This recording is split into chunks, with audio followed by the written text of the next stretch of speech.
বাবা আমাকে মেরো না, আমার পিঠে অনেক ব্যথা লাগবে। এই দাঁড়া বলতাছি, আজকে তোকে মেরে ফিটের চামড়া তুলিয়ে নিব। আঙ্কেল আঙ্কেল আমাকে বাঁচান, আমাকে বাবা মারবে। কি হয়েছে তোমার? ও আমার এত দামি জুতা ছিঁড়ে ফেলছে, ওকে তো আমি মারবো। আরে পাপা ভুল করে ছিঁড়ে গেছে এইটা। তুই আবার কথা বলো। এই দাঁড়াও, ওর গায়ে হাত তুলবে না বলে দিচ্ছি আমি। ঠিক আছে, তুই আজকে বাড়ি আয়, তারপর তোর খবর নিচ্ছি আমি। আরে এই ছবিটা আগের থেকে অনেক সুন্দর লাগছে। এই তুমি এখানে ছবি আঁকছো কেন? পুরো দেওয়ালটা নষ্ট করে ফেললে। ইরে মামনি, তুমি এইভাবে দৌড়াচ্ছ কেন? আরে কিছু হয় না আঙ্কেল, তাড়াতাড়ি এখান থেকে চলো।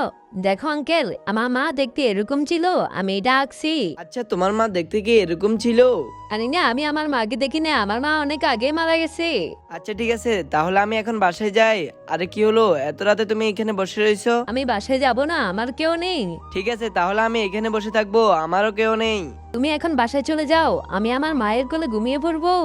বন্ধুরা, এই মেয়েটির জন্য ভিডিওতে লাইক করে চ্যানেলটা সাবস্ক্রাইব করে দাও আর কমেন্টে আই লাভ ইউ মম লেখাও।